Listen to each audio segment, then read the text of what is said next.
Saudações todos os ouvintes, essa é mais uma edição do BSS Cast. Você entra em contato conosco através do e-mail podcastbss@gmail.com. Eu sou Cíntia Cavalcante e aqui comigo os nossos convidados especiais, Helena de Fátima, do Centro Espírita Leon Denis, diretamente do Rio de Janeiro, e Cláudio Conte, do Instituto de Cultura Espírita do Brasil. E sem mais delongas, eu gostaria de passar a palavra já para vocês começarem o nosso bate-papo de hoje. Bom, boa noite para todos os ouvintes. É um prazer sempre renovado podermos dar continuidade aos estudos dessas obras. A de hoje vai ser o Livro dos Espíritos e vamos iniciar, como a gente sempre faz, com uma prece. Vamos iniciar antes da prece, fazer uma leitura breve do capítulo 20 do livro do Evangelho segundo o Espiritismo, no item 4, Missão dos Espíritas. Eu vou fazer a leitura e o Cláudio Conte vai fazer a prece inicial. Tá bom, Cláudio? Tá ótimo. Então, vamos lá. Missão dos Espíritas. Já não estás percebendo formar-se a tempestade que deve assolar o velho mundo e reduzir a nada a soma das iniquidades terrestres? Ah, bendizei o Senhor, vós que tendes posto vossa fé em sua soberana justiça, e que novos apóstolos da crença revelada, pelas vozes proféticas superiores, e de pregar o novo dogma da reencarnação e da elevação dos espíritos, de acordo com o bom ou mau desempenho das suas missões e a forma como suportaram suas provas terrestres. Cláudio, faz a prece para a gente, meu filho. Pedimos então a Deus Pai, a Jesus, ao nosso mestre, e aos mentores, nossos mentores e aos mentores dessa atividade, que possamos ser amparados, Senhor, que possamos ter a clareza de mente necessária para que possamos expressar nossos pensamentos, nossas ideias a respeito dos temas que serão debatidos de uma forma fácil para o entendimento daqueles que nos ouvem, Senhor. Que possamos nessa atividade aprender e também, aproveitando o ensejo, explicar aquilo que conseguimos compreender do tema em debate.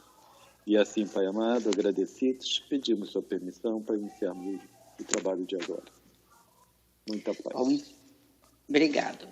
Então, vamos iniciar o estudo do capítulo 16, não é bem dizer capítulo, é item 16 da introdução do Livro dos Espíritos, que nós hoje estaremos encerrando a introdução, e se der tempo nós iremos fazer comentários do Prolegômenos, ou se não, a gente deixa para a próxima, mas eu acredito que dê tempo sim.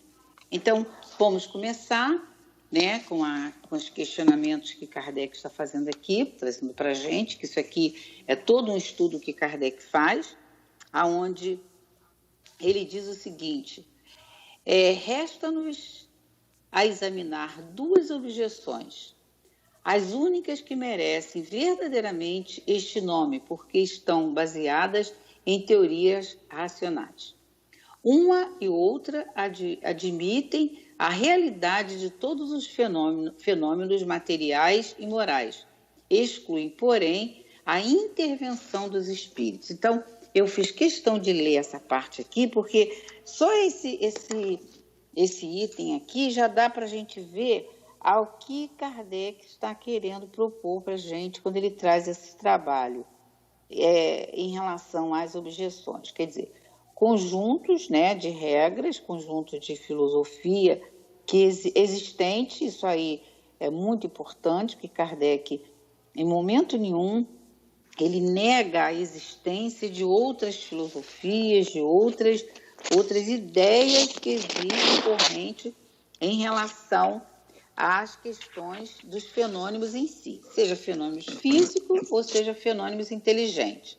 Então, é justamente aí que vai começar, nesse item 16, vai ser baseado justamente nessas objeções que Kardec diz, que existem várias. Ele está dizendo assim, Existem várias objeções, mas ele vai se ater a 2 objeções em relação às comunicações dos espíritos. Então, Cíntia, vamos começar logo nesse iniciozinho aqui, onde ele também começa a falar, ele vem até numerando, ele diz assim, ele fala sobre a primeira objeção, que vem trazendo um determinado raciocínio, e depois ele vem para a segunda, né?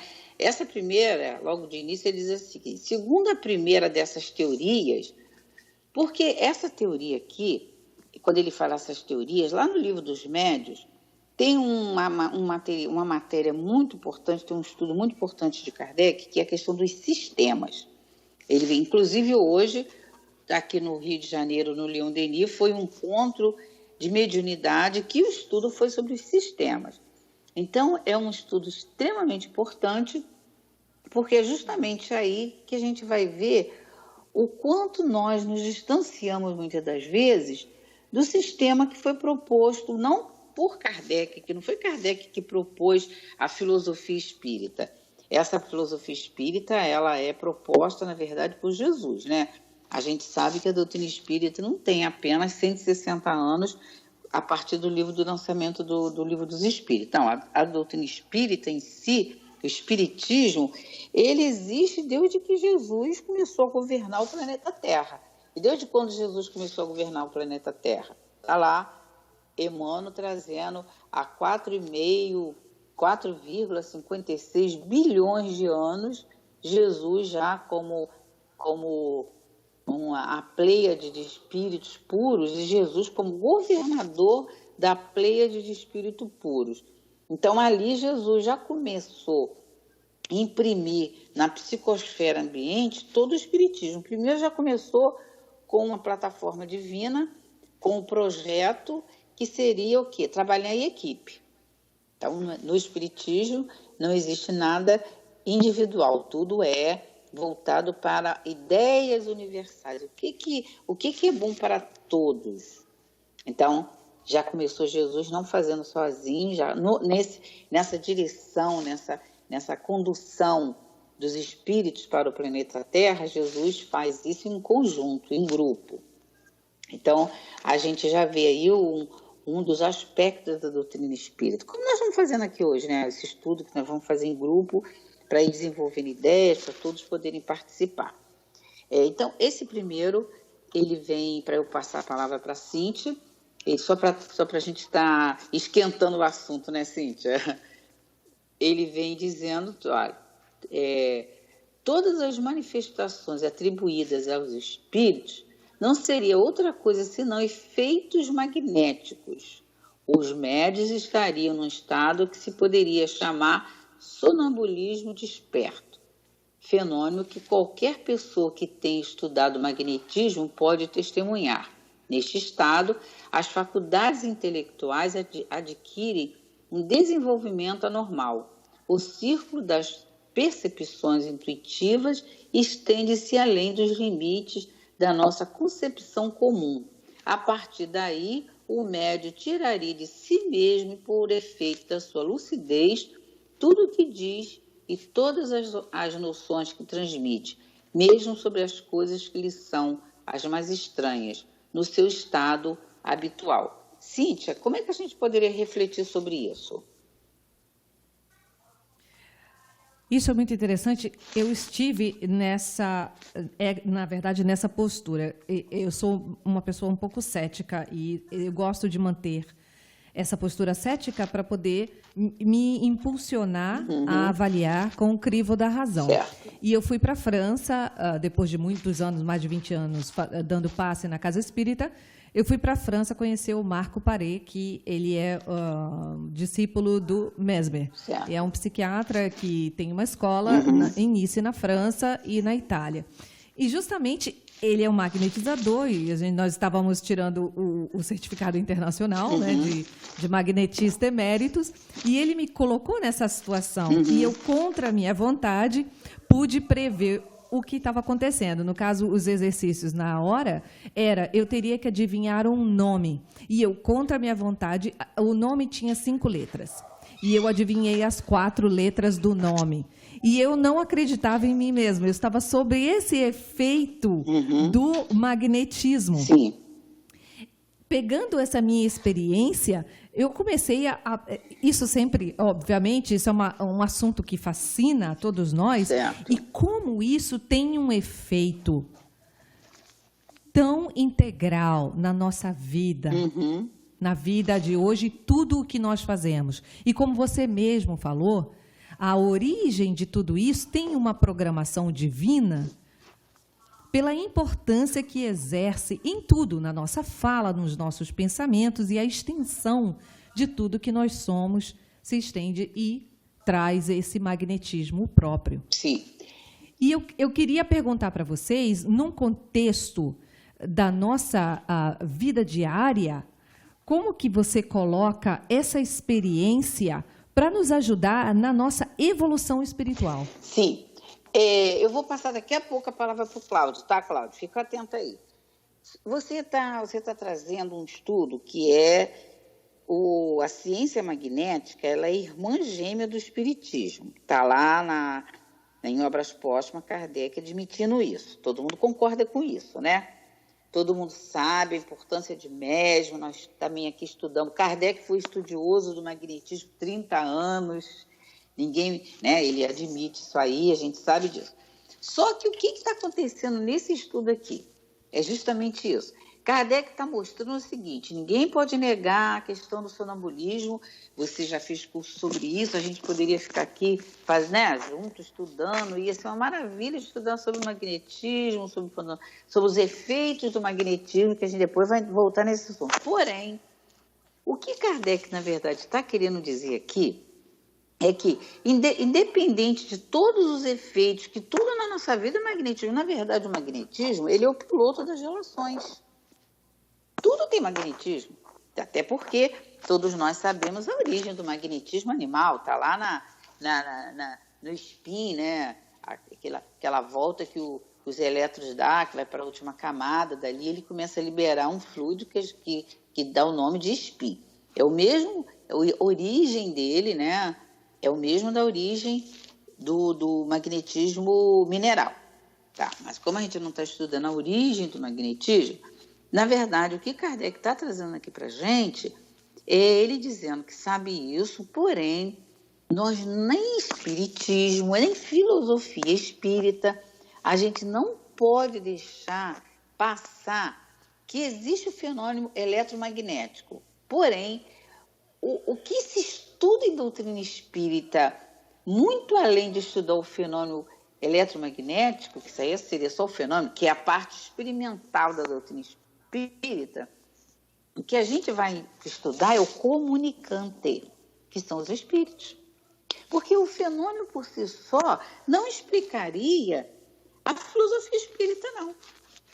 Essa que é a questão. Então, esse iniciozinho aqui é o que Kardec começa a falar, só que a gente não seguiu. Eu vou pedir uma fala do Conte para a gente prosseguir nesse raciocínio, que aí a gente vai ver o que Kardec está querendo falar. Mas essa tua pergunta em relação a como podemos colocar a força do fluido magnético como na nossa vida prática, a gente vai conversar sobre isso ainda hoje, tá, Cíntia? Cláudio, isso que eu estou falando procede? Você poderia dar uma continuidade a esse pensamento do que eu estou falando? Isso que eu estou identificando aqui, que o que Kardec está querendo mostrar é mostrando justo tudo que eu falei, mas a importância mesmo está no comunicante, né? Nas informações, nas instruções, para mostrar justamente isso. Ó, não existe no universo só a força eletromagnética, não. Existe toda uma comunidade, toda uma comunidade de espíritos, de pensantes, todo organizado. É isso mesmo, Cláudio? O que você acha? Sim, né? No final, o que a gente tem que tratar aqui é o comunicante em si. Mas isso. Essa questão leva a algumas dificuldades de entendimento, porque começa-se a misturar algumas terminologias.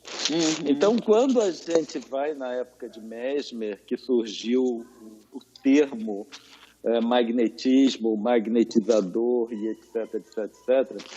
Era uma época que os fenômenos magnéticos eles ainda não eram conhecidos, assim como os fenômenos elétricos.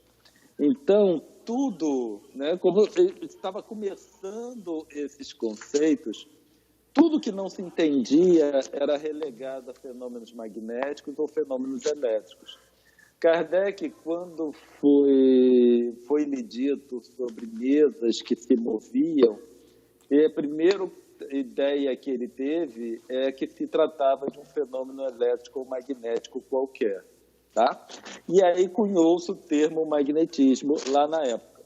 A doutrina espírita, ela ainda usa o termo magnetismo em alguns pontos, mas por causa do processo de transição.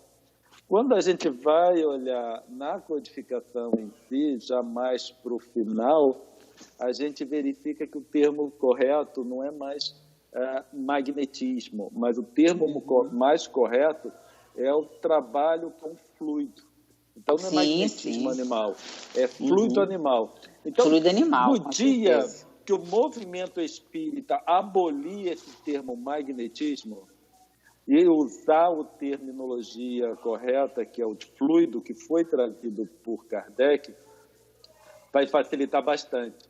Porque esse magnetismo, né, que é trabalhado, ou é dito nas doutrinas espiritualistas, não é o magnetismo mineral, aquele dos espinhos que você ainda agora citou. Porque o dos espinhos é que é realmente o magnetismo. Quando a gente fala magnetismo, sim. É isso. É dos espinhos. É o que a ciência traz. É o do ímã. Certo? Quando a gente vai para o animal, e eu estou me incluindo no animal, né? Os homens, nós estamos incluindo no animal, a gente já vai falar de fluido. Ponto. Sim. Então, isso aí, né? Ficando claro, nós vamos falar de fluido.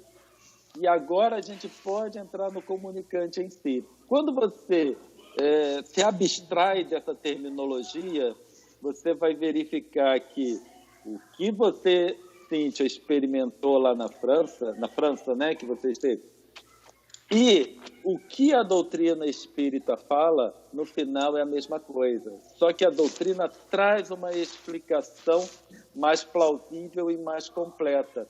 E não fica restrito apenas num trabalho de comunicação entre dois encarnados, que é o que você trabalhou. Né? Então, quando se vem termo esse magnetismo animal, então está ligado ao encarnado, e aí se pensa que é só ligação entre encarnados, mas é muito mais profundo. A comunicação é entre espíritos. Agora, se eu estou encarnado ou desencarnado, a minha identidade como espírito, ela permanece. Então, é possível, a partir de um trabalho fluídico, de interação fluídica, e que vai entrar uma interação de campos energéticos do espírito, pode haver a comunicação, sim, mas a comunicação se dá entre espíritos. Por isso que a experiência que você vivenciou, ela não vai, assim, substituir o que a doutrina espírita traz, certo? Exatamente. A doutrina traz o todo. Isso. A doutrina espírita traz a totalidade de fenômenos.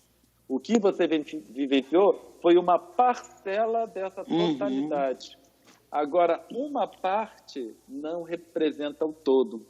Então, a gente não pode falar que a comunicação entre espíritos não existe a partir do momento que eu posso dizer que dois seres encarnados, e se a gente não considera a existência de espíritos, a gente não vai, mesmo não considerando a encarnação, mas duas pessoas se comunicando por vias fora a causal, que significa vias dessa que a gente consegue estabelecer a sequência de eventos na comunicação. Então, quando eu falo e você ouve, é uma relação causal. Quando se dá uma comunicação como essa que você relatou, é uma relação acausal. Então, ela não tem uma causa aparente. Mas aí eu não... Né, como é que eu vou dizer? É possível a comunicação entre dois seres através de uma causa não aparente, mas eu não acredito em espíritos. Então, né, fica o dito pelo não dito no final. Certo? Isso. Desculpa. Muito legal isso que vocês falaram. Isso entra nessa frase que o Kardec diz aqui. Nesse estado, as faculdades intelectuais adquirem um desenvolvimento anormal? Ele usou o termo anormal, mas eu usaria o termo não comum ou não trivial, certo? Uhum. Porque ali entra num estado normal. Tudo que a gente está falando é um estado normal para espíritos, certo? Mas não é um estado normal para eu enquanto encarnado, porque tudo que eu analiso precisa ser estabelecido ou seguido de uma causalidade para eu poder entender. Né? Agora mesmo, esse tipo de comunicação que nós estamos tendo agora, você nos Estados Unidos, nós no Brasil, isso se dá tudo por um meio de comunicação não físico. Né? Não físico no sentido de não ser material, a gente não consegue pegar. Mas é um meio de comunicação, apesar de eu conseguir ainda entender e saber como o processo funciona. Quando a gente vai na comunicação entre espíritos, também é uma comunicação não física. Só que como eu não vejo um aparelhinho aqui e o aparelhinho aí nos Estados Unidos, aí meu ceticismo me leva a acreditar que ela não exista, ou que não seja possível. Não sei se eu me fiz claro no processo. Não, fez sim. Ô, Cíntia, é isso mesmo que ele explicou, não precisa a gente mais ter isso, mas a gente, sempre lembrando que na evolução de todas aquelas pesquisas que Mesmer fez, Kardec vem trazendo lá na Gênese, onde a gente deve verdadeiramente, para aprofundar esses estudos, para a gente até avançar aqui, lá na capítulo 14, sobre os fluidos, o item 17, eu acho que é pertinente a gente só fazer uma reflexão rápida sobre essas informações que Kardec traz, que é desse fluido que a gente vai estar lidando em toda essa comunicação, onde ele diz assim, olha, o item 17, estão me ouvindo? Sim, sim, estamos ouvindo. O item 17 é do capítulo 14, tá? Onde Kardec faz um estudo sobre os fluidos, que ele diz que esses fluidos, quer dizer, o fluido que o espírito manipula, o médium manipula, ele diz, esses fluidos também aparecem de denominação particular, como os... Não, peraí. Ele diz assim, ele diz que esses fluidos têm dois aspectos, o aspecto físico e o aspecto moral. Olha que estudo super importante para todos nós lidar. Então, ele diz assim, sobre o aspecto moral, o fluido, eles traz o cunho dos sentimentos de ódio, inveja, ciúme, orgulho, de egoísmo, violência, hipocrisia, bondade, benevolência, amor, caridade, doçura. Sobre o aspecto físico, o fluido pode ser excitantes, calmantes, penetrantes, adstringentes, irritantes, dulcificantes, suporíficos, narcóticos, tóxicos, reparadores, expulsivos, pode tornar-se força de transmissão e de propulsão. Coloca isso na vida do dia a dia, aquilo que a gente estava falando, Cíntia, que você falou, como poderia colocar isso daí? Os fluidos podem ter essa característica física, mas para imprimir essa característica física, quem vai imprimir isso é o agente, é aquele que está emitindo esses fluidos. Então, no dia a dia, a ambiência que você vai, os sentimentos que você tem, você está impregnando todo o seu campo eletromagnético, e esse campo eletromagnético, André Luiz, lá no domínio da mediunidade, ele chama de túnica eletromagnética, ali tem todo o resultado dos seus sentimentos. Então, uma pessoa irritadiça, que as suas palavras é o tempo todo de queixa, de palavrões e outras coisas mais, ela vai qualificar o fluido dela como fluido tóxico. Uma pessoa que tem a capacidade de perseverança, de decisão, a ambiência fluídica dela é adstringente. A adstringente é, assim, aquela qualidade detergente, né, que dissolve. Então, ela onde vai, ela carrega aquela ambiência que, aquelas pessoas, quando você chega perto, você... eu estava com uma dor, aliviou. Isso aí é a vida prática, a gente encontra isso desde que o mundo é mundo. Isso aqui, por exemplo, não tem só de 160 anos, isso sempre existiu. Então, onde a gente vai vendo que o espiritismo irá transformar a civilização por causa de todos esses conceitos. Aí, nesse mesmo capítulo do 14, Kardec vem falando como os espíritos se comunicam, quando ele vem falando a questão das imagens, né? Ele diz aqui lá no item 15, ele diz assim, olha, criando imagens fluídicas, o pensamento se reflete no envoltório perispirídico como num espelho, toma nele corpo e aí, de certo modo, se fotografa. Tenha um homem. Aí nós já até fizemos um certo comentário sobre isso, eu não vou avançar, mas como a gente está voltando ainda nessa questão do fluido, que é só para a gente estar arrematando esse assunto, para a gente avançar nele.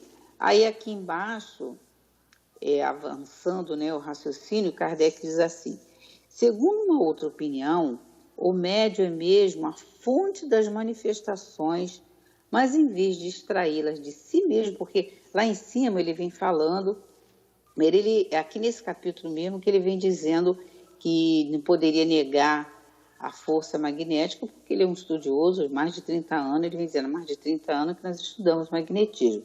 Só que ele está fazendo uma defesa aqui do seguinte, porque como o texto, esse grupo que traz objeções em relação à filosofia espírita, trazendo a ideia de que todos os fenômenos eles são tirados do próprio médium, né? Porque o sonambulismo é isso, né? O médium, através do processo do transe, ele dá uma deslocada do corpo físico, né?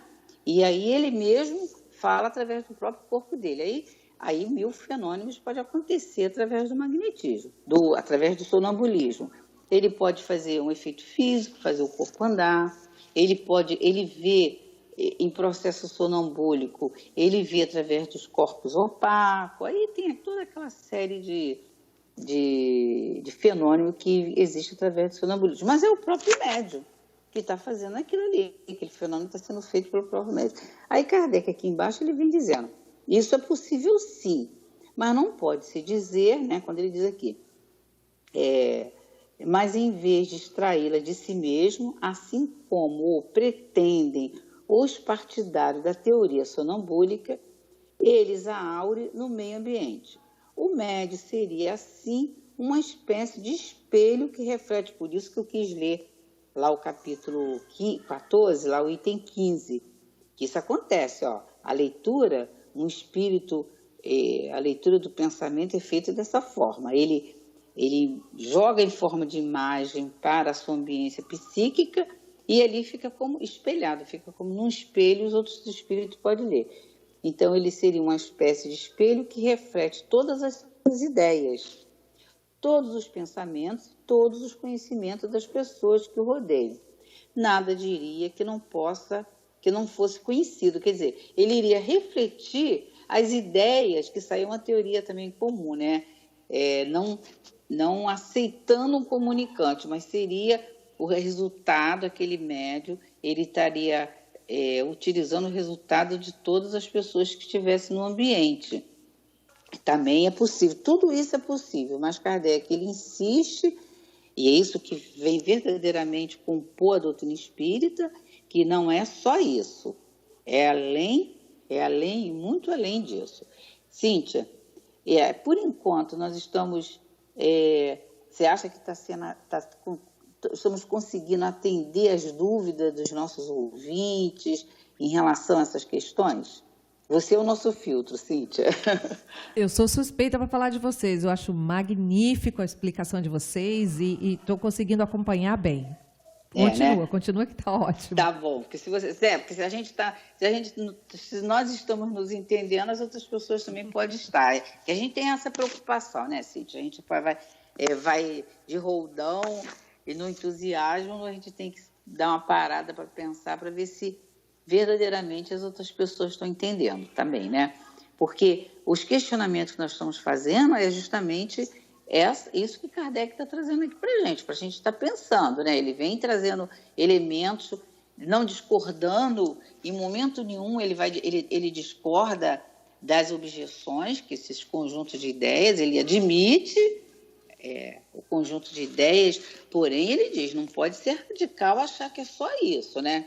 Aí ele continua, ainda nesse item o 16, ele diz assim: não penso que se encontre nesta teoria uma explicação mais simples e mais provável que a do Espiritismo, pois ela supõe uma causa bem mais maravilhosa. A ideia de que seres que povoam o espaço, estando em contato permanente conosco, comunica nos seus pensamentos. Aí agora a gente vai, né? Vamos entrar direto na filosofia espírita. Comunica seus pensamentos. Nada tem que choque mais a razão do que a suposição dessa irradiação universal, vindo de todos os pontos do universo, concentrar-se no cérebro de um indivíduo. E aí, Cláudio? O que você pode falar para a gente sobre isso? Só a capacidade de síntese e análise de Kardec, né? Quando a gente trabalha com crenças, às vezes a coisa sai do racional. E da mesma forma que nós, né, pensamos de certa forma, a respeito de determinadas crenças, é natural que algumas pessoas, né, também pensem a respeito de nós sobre as nossas crenças. Isso. Então, a lógica, ela sempre precisa prevalecer, porque eu preciso analisar as minhas crenças não me referenciando às crenças alheias. Eu preciso analisar, porque eu sempre vou achá-las erradas, certo? Uhum. Já que é incompatível com a forma como eu penso. Então, utilizar termos de comparação para se discutir crenças, ou inclusive avaliar a própria crença, ela não vai levar o indivíduo muito à frente. Então, o que a gente precisa discutir no final é a lógica por trás das nossas próprias crenças. Então, o que Kardec faz, e é isso que Kardec faz, né? É isso que Kardec analisa.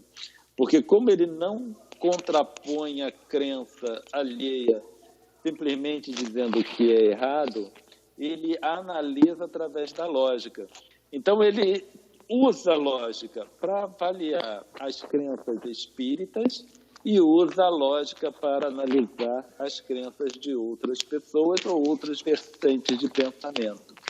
E isso a gente aprende e devemos fazer. Por isso que Kardec não descarta nada, inclusive nenhuma objeção ao próprio espiritismo. Ele usa de lógica, inclusive, para comprovar que o espiritismo ainda é o mais lógico. Isso. Certo? Isso Então, que você está falando... Ah, desculpa. Nada, pode continuar. Isso que você está falando, vê se a Cíntia concorda. É muito, muito profundo, muito importante da gente estar refletindo. Por quê? Kardec, quando começou, ele usa a lógica e usa a universalidade das questões. Então, como nós já até refletimos aqui sobre isso, tem algumas questões que ele poderia utilizar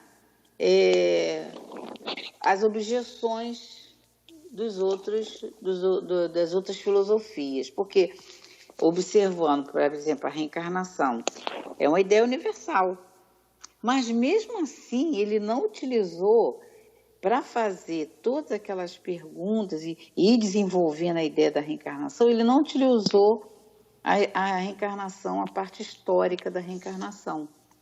Porque pela parte histórica tem a metempsicose, tem há várias culturas que têm as suas próprias ideias sobre a reencarnação. Ele ficou em quê?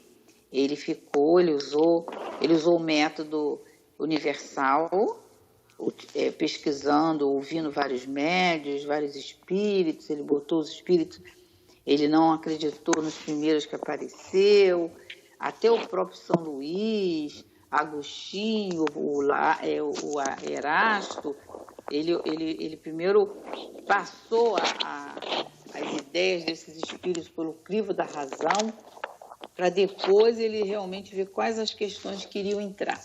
Sobre a reencarnação, então, baseado em tudo isso, ele tirou a ideia da reencarnação, ele utilizou como os espíritos estavam passando. Por isso é a doutrina dos espíritos, né? E a gente avançando aqui, porque é muito gostoso esse assunto, mas a gente precisa avançar. Então, nós temos aqui, avançando ainda nesse item 16, nós temos uma fala de Kardec, para a gente avançar para o item 17, que diz assim: quem pode mais, pode menos. E daí conclui que não são espíritos. Ser um ignorante ou um gozador apresentando-se diante de uma doutrina, de uma doutra assembleia, perguntasse, por exemplo, por que em pleno dia, alguém acreditasse que ela fosse... alguém acreditasse que ela cedesse ao trabalho de responder seriamente à série lógica, concluir, pelo seu silêncio ou zombarias que dirigisse ao questionador, que seus membros fossem apenas tolos. Na verdade, Kardec está trazendo aí um raciocínio muito, muito importante, muito profundo da doutrina, que é o seguinte: a gente não, mais na frente ele vem dizendo, a gente não pode se enganar com o saber do homem, porque o saber intelectual é diferente de ele ter bom senso, é diferente dele alma, saber perceber a lei divina, as leis que regem essa máquina desse desenvolvimento.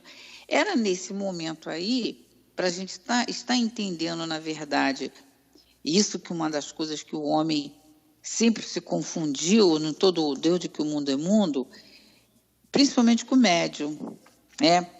Em épocas diferentes, ou o médium era endeusado, como muitos médios foram endeusados, como a gente tem Rasputin lá na Rússia, que, bem dizer, dominou a Rússia, os czares, só com a questão da mediunidade, mas esqueceram a questão moral.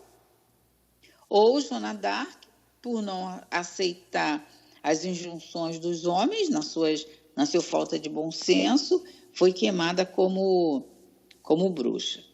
Aí Emmanuel vem trazendo para a nossa reflexão em relação a essa falta de bom senso.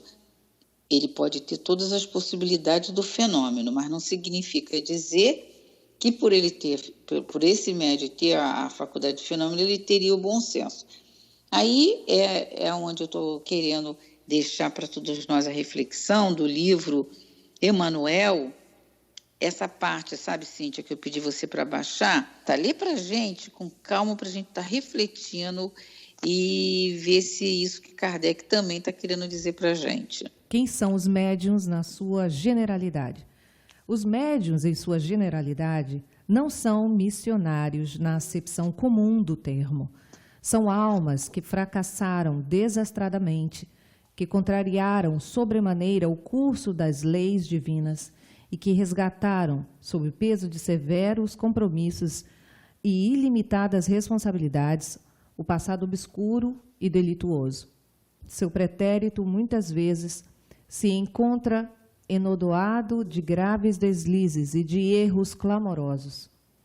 Quase sempre são espíritos que tombaram dos cumes sociais, pelos abusos do poder, da autoridade, da fortuna e da inteligência, e que regressam ao orbe terráqueo para se sacrificarem em favor do grande número de almas que desviaram das sendas luminosas da fé, da caridade e da virtude.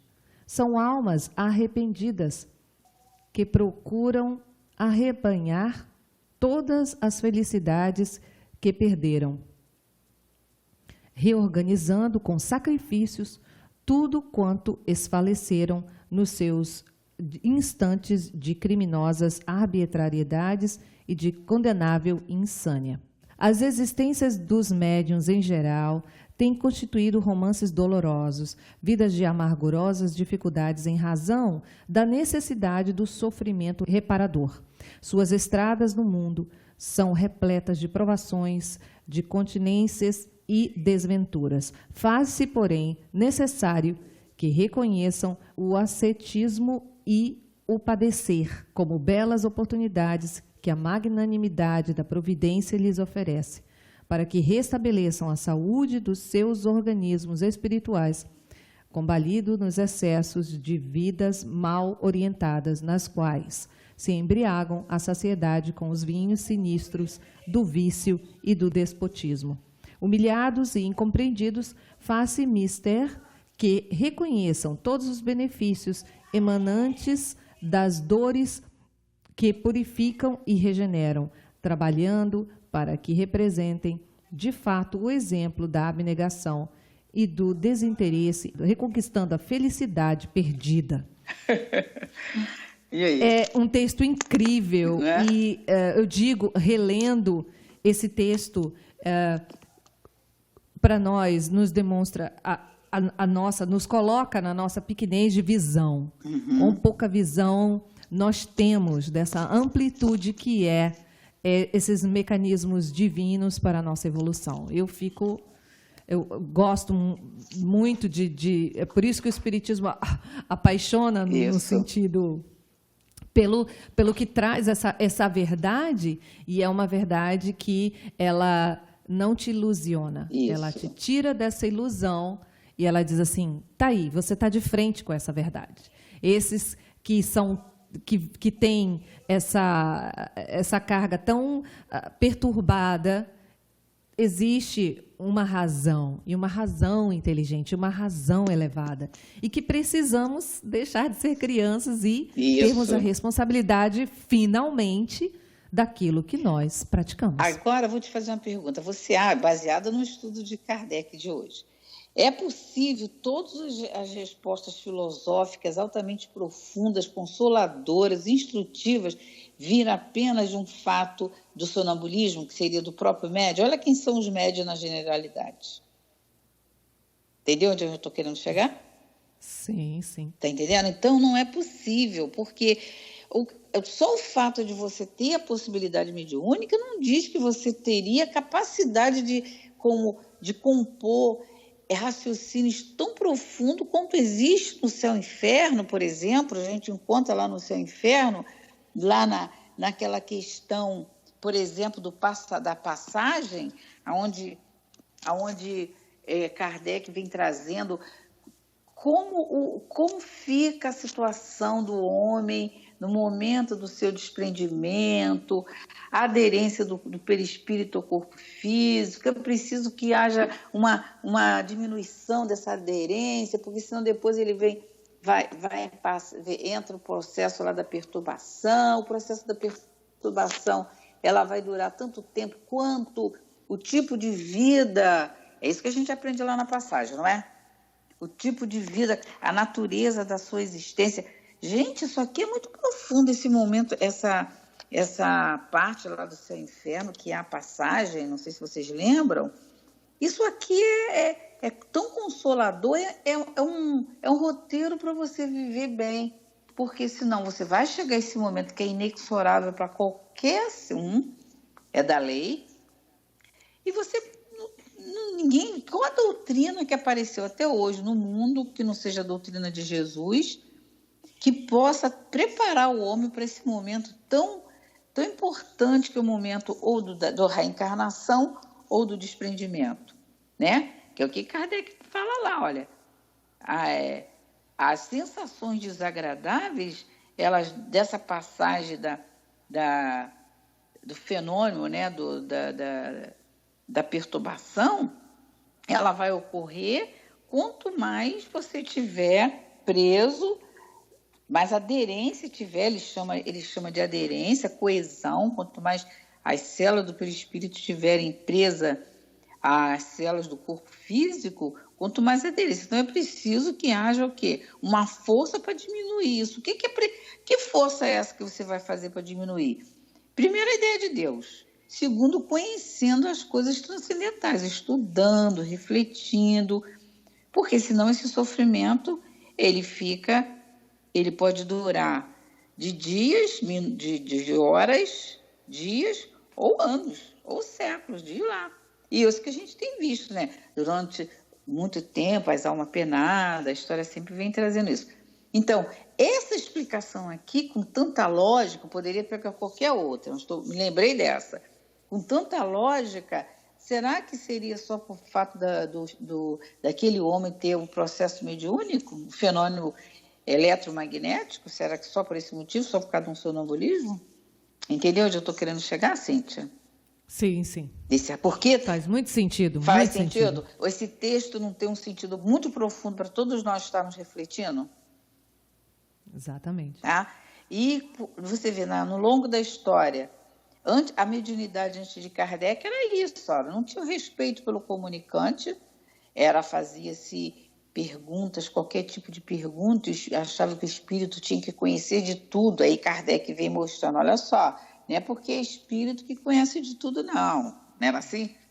Tem que ver que o espírito, o grau de evolução dele, a escala espírita, ou então o espírito era demônio, né? E o respeito pelo médium.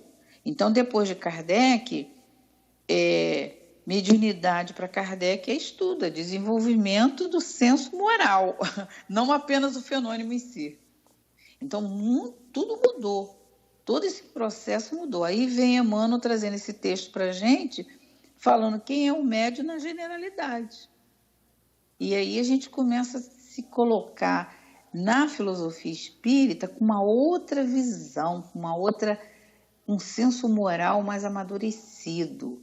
De quê? De evolução. Para evoluir tem que conhecer, porque senão você fica ali fazendo um sincretismo religioso afro-brasileiro.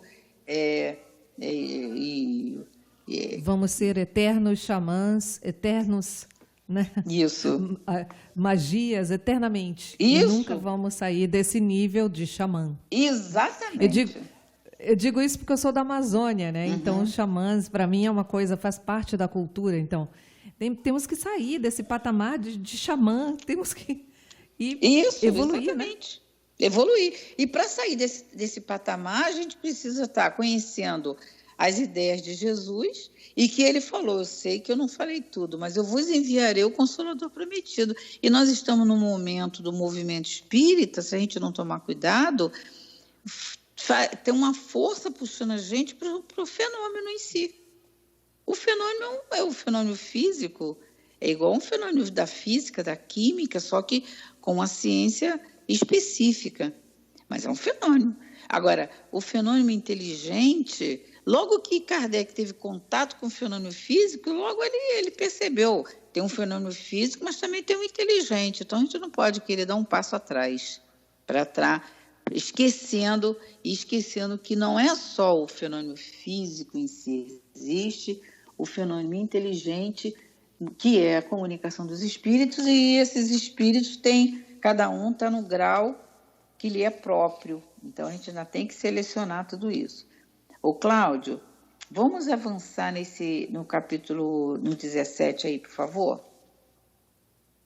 No item 17. No item 17, Isso.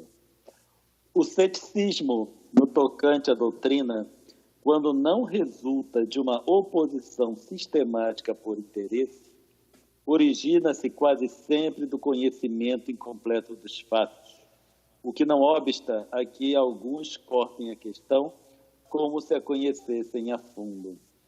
Essa colocação de Kardec é interessante eu ia dizer vários sentidos, mas vou me restringir a 2 sentidos apenas. Primeiro, quando ele fala dessa oposição sistemática por interesse. Então, que o indivíduo vai se opor simplesmente ou pelo prazer de se opor, ou então porque tenha algum interesse que aquele conhecimento, aquela opinião se desenvolva. E isso a gente verifica em todas as áreas da humanidade. Muitas vezes, diante de um interesse qualquer, se faz acreditar que esse ou aquele produto faz bem para a saúde ou o que o outro faz mal para a saúde, por aí vai. Então, é simplesmente por interesse, e com isso nós vemos que muitas vezes nós consumimos produtos como se fossem benéficos para a saúde e depois se descobre que não é, assim como muitos dos medicamentos que existem por aí. Agora, a outro ponto origina-se quase sempre do conhecimento incompleto dos fatos. A questão de avaliação dos fenômenos espirituais, melhor dizendo, ele é bastante interessante, porque realmente você consegue encontrar várias explicações e muitas dessas explicações realmente fazem sentido. Então, não tem como negar muitas coisas. Mas, quando a dúvida no final ela é sanada, quando a gente vivencia e quando uma grande quantidade de fenômenos é analisada. Então, essa questão de quando ele fala conhecimento incompleto, é que muitas das teorias que surgem, elas são decorrentes do conhecimento incompleto. Ainda agora, a Cíntia estava falando de uma experiência que ela teve na França e nós abordamos essa questão exatamente citando conhecimento incompleto. Quando se tem conhecimento limitado de uma questão numa determinada faixa de fenômeno, então as teorias surgem para aquela faixa limitada de fenômeno e não na sua totalidade. Carl Gustav Jung, que é o pai da psicologia analítica, considerado o pai da psicologia analítica, quando iniciou o seu trabalho no contato com pacientes, etc., ele considerava que a mediunidade, os processos mediúnicos que ele analisava, era decorrente de uma patologia. E ele trabalhou assim durante muito tempo. Mas, obviamente, Jung era um pesquisador. Basta ver a quantidade de livros que ele escreveu, apresentando seus estudos, suas conclusões, suas observações e etc. Até que chega o momento em que ele diz textualmente, num dos livros dele, que ele, diante da gama de fenômenos que ele observou, ele já não poderia atestar que tudo aquilo era decorrente da ação do inconsciente. Então, ele começa a trazer o conceito realmente da existência de algo mais do que simplesmente manifestação de inconsciente das pessoas, quando está correlacionado com os fenômenos mediúnicos. Jung, ele vai mais à frente ainda, quando ele diz, obviamente, Jung tinha um conhecimento assim, muito amplo, quando eu vejo a obra dele, quando você está diante do conhecimento que ele conseguiu amealhar ao longo da sua vida, a gente não consegue entender como numa época que nem internet tinha, ele conseguiu um conhecimento tão amplo. Mas ele viajou muito exatamente para estudar. Hoje em dia a gente tem uma internet que facilita muito a nossa vida, A gente consegue ver como as coisas acontecem em outra região do planeta sem sair do nosso quarto. Mas ele viajava para estudar os fenômenos. Então, em certo momento, ele diz que ele compara o espiritismo à psicologia médica. E ele diz que ambos buscam a mesma coisa, sendo que o espiritismo né, ele usa a terminologia de ensino dos espíritos.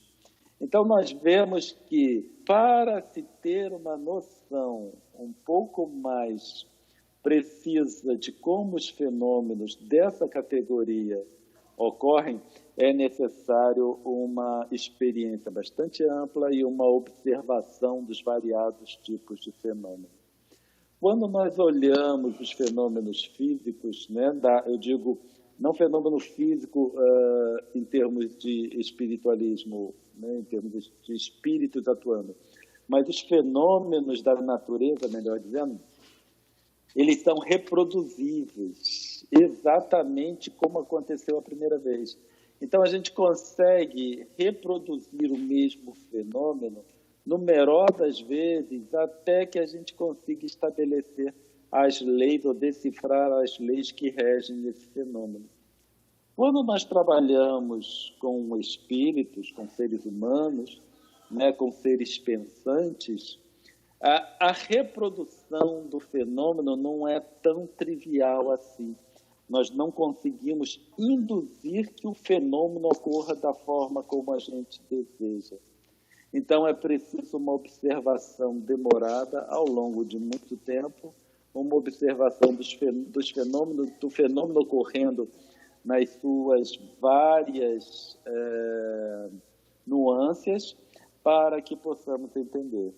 Então, no final, resumindo tudo que a gente falou, a doutrina espírita, ela passa, os ensinamentos da doutrina espírita, melhor dizendo, com relação à existência de espíritos e com relação aos fenômenos mediúnicos, ela passa a fazer sentido e se torna inquestionável a partir do momento que a gente observa uma gama muito variada de fenômenos. Isso mesmo. A gente poder... E esse exímio observador, Kardec, nós estamos... Só um parêntese. Não, pode falar. Nós estamos... Eu sou mediadora do estudo, facilitadora do estudo com os americanos, no Centro Espírita do Broward Spirit Society, e nós estamos estudando, eu trouxe para eles, para a gente estudar, o que é o Espiritismo. Legal. Que é a conversa do Kardec, o diálogo entre o crítico, o cético e agora o padre.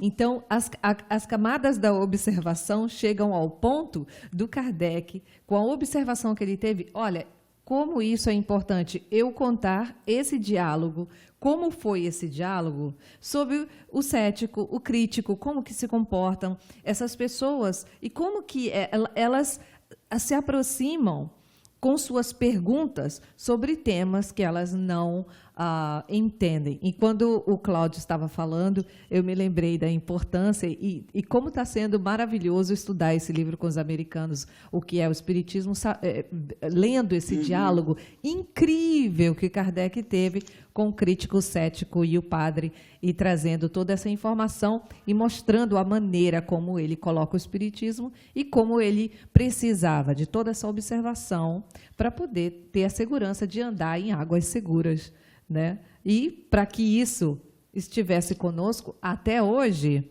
enfrentando aí todos os seus céticos, os seus críticos e também todos aqueles que são contra, simplesmente por ser contra. Por isso que lá no Livro dos Médiuns, aquela parte dos sistemas é muito interessante. Ele vem colocando que o tempo inteiro, na verdade, ao invés de você aderir uma ideia universal, você fica criando o quanto de sistemas existem dentro da gente, que é o diálogo de Kardec com aqueles sistemáticos, né? Eles criam um sistema próprio. Bom, então, na verdade, a gente termina aqui toda essa parte da introdução, né, de Kardec. Kardec fez essa introdução. Kardec, como sempre, um grande pedagogo. Isso aqui é sinal da pedagogia, né, Cíntia e Cláudio? Porque você vê o que ele faz. Primeiro, o próprio método que ele usou para montar o Livro dos Espíritos, através de perguntas e respostas, está lá bem dentro da maêutica de Sócrates, né? E ele começando do mais simples, das perguntas mais simples para as mais complexas, entendendo que verdadeiramente a mente, né, do psiquismo humano não iria absorver com facilidade questões mais complexas, pulando das mais simples, já chegando direto nas mais complexas. O que ele fez na introdução? Ele fez isso, fez um levantamento das ideias vigentes, quando ele vem trazendo lá as doutrinas de Sócrates, de Platão, e vem mostrando como está as correntes, as objeções de outras doutrinas. Então, aqui no final, quando a gente vem terminando agora essa introdução, ele vem mostrando que, verdadeiramente, a doutrina espírita, ela não é só efeito do fluido eletromagnético. Então, ele fecha essa ideia, deixando bem claro: existe comunicante, existe toda a interação de uma comunidade de inteligências, de seres inteligentes, inteligências do universo, né? Criada pela inteligência suprema, que é Deus, de uma forma interativa, né?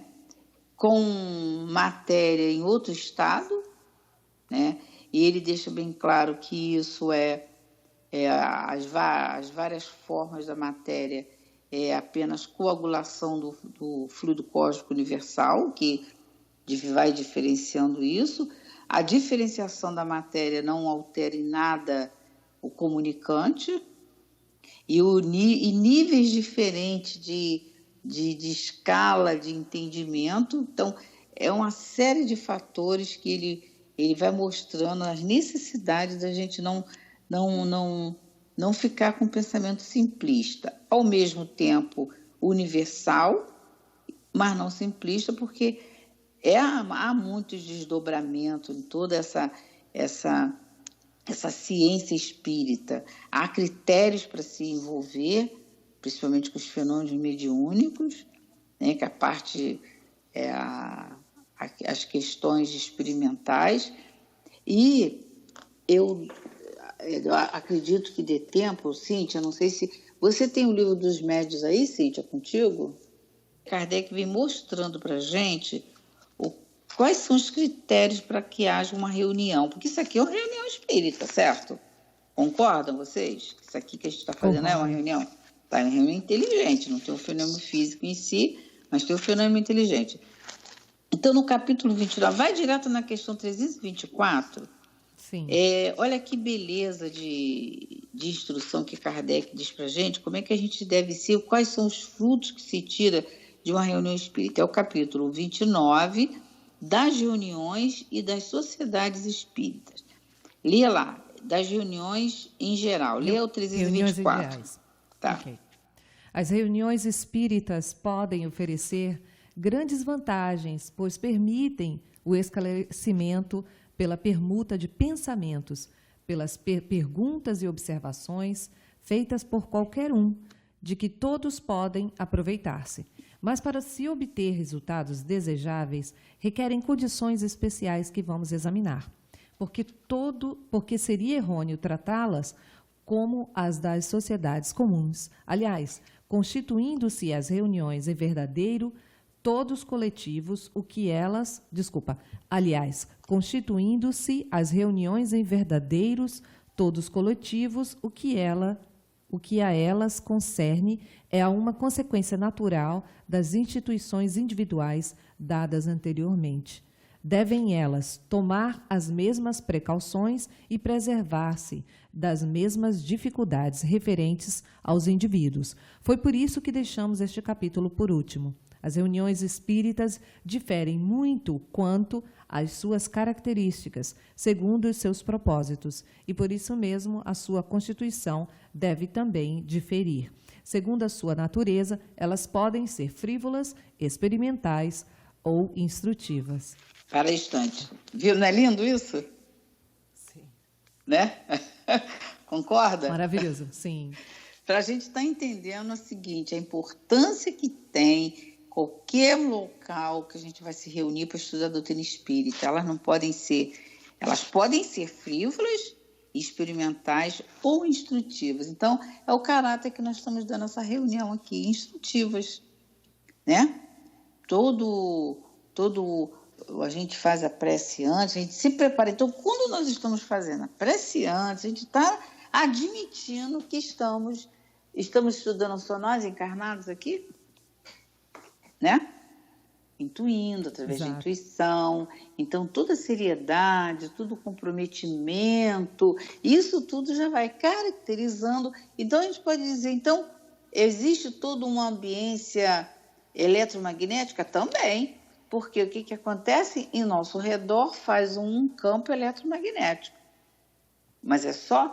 Não, quem vai atrair? Vai atrair de acordo com a qualificação que a gente vai dar a esse campo eletromagnético, como nós lemos lá na Gênese, o aspecto físico e o aspecto moral do fluido. Então, qualificou com o quê? Com as reuniões. Ele diz aqui, ó, as reuniões elas podem dar pela permuta de ideias, né? Olha que legal, as permutas de ideias. A gente, cada um dando opinião, cada um participando, pode dar frutos. E esses frutos devem ser desejáveis. Mas, para isso, requer condições especiais que vamos examinar. Então, essas condições especiais, elas são de acordo com o modo com que a gente se porta. Então, eu pedi você para ler essa questão, justamente para a gente estar vendo a importância que tem as reuniões e os estudos e os frutos que vai ser dividido com todo mundo que participa. Seria isso, Cláudio, para a gente já estar fechando? Exatamente, Helena. Está bem em acordo com a orientação de Kardec, quando ele fala das reuniões. E, obviamente, nós sempre precisamos ter a cautela necessária durante os nossos estudos concernentes à doutrina espírita. Isso. E por hoje tá bom, Cíntia? Tá maravilhoso. Hoje nós concluímos a introdução, né? Concluiu. Fechamos com essa questão aí do Livro dos Médiuns, Kardec falando sobre o que é uma reunião e na introdução, todos os itens, né, da introdução, que foi até o item 16, não é isso? Eu estou enganada, até o 16, isso fecha com 17. 17, desculpa. Então, a gente fechou para homenagear esse estudo com essa questão 324, o que é verdade, o que vem a ser e como deve ser uma reunião espírita, que não é uma reunião comum como outra qualquer, então ela requer toda uma seriedade, todo um comprometimento, que é o que nós estamos aprendendo com Jesus e Kardec em qualquer reunião que nós nos reunamos, tá? Então ficamos por aqui. Nós vamos fazer a nossa prece final? Vamos sim. A gente pode ver se você consegue localizar a Amálica e ela faz a prece para a gente. Será que ela está aí ou ela saiu? A Amália está. A Amália está aí? Amália? Tô. Faz a prece para a gente, Amália, para a gente encerrar. Tá bom. Tá. Quero dar boa noite a todos. Isso. Então vamos fazer a prece. Amado Mestre Jesus, bondoso amigo, condutor de nossas vidas. Muito felizes estamos, Senhor, por todas as alegrias do dia de hoje, no nosso encontro da mediunidade e também nesse momento em que vamos te pedindo a permissão para o encerramento desse trabalho tão grandioso, Senhor, para a humanidade, aonde vamos, através desse mecanismo tão maravilhoso também da internet, expandindo a tua doutrina abençoada nas mentes e nos corações de tantas criaturas. E que possamos, Senhor Jesus, agradecer-te e te pedir sempre, Senhor, que nos fortaleça a todos para estarmos cada vez mais convictos, cada vez mais certos desta abençoada oportunidade que nos dás para o crescimento de nossos espíritos mortais. Abençoe a cada um dos elementos do grupo, no seu esforço, na sua dedicação, Abençoe a nossa Helena, que tem se esforçado tanto para que esse projeto se realize e que possamos todos, Senhor Jesus, da melhor maneira que pudermos, fazermos a nossa parte. Abençoe a Cíntia, abençoe o nosso companheiro, o Carlos Ponte, todos nós, que possamos ser abençoados e nos propormos sempre, Senhor, a estarmos nos esforçando para o aprendizado com estes ensinamentos. Que Deus nos abençoe a todos e que possamos, assim, considerar encerrados os estudos desta noite. Graças a Deus. Graças a Deus. Chegamos ao final de mais um podcast. Nós queremos agradecer a participação dos nossos convidados especiais. Temos Helena de Fátima, temos Amália, do Rio de Janeiro, do Centro Espírita Leon Denis, e Cláudio Conte, também conosco, do Instituto de Cultura Espírita do Brasil. Foi um prazer ouvi-los. E muito em breve estaremos com você trazendo de novo os nossos convidados especiais e assuntos tão fascinantes. Obrigado pela a sua companhia. Entre em contato conosco, podcast bss@gmail.com. Eu sou Cíntia Cavalcante. Até lá.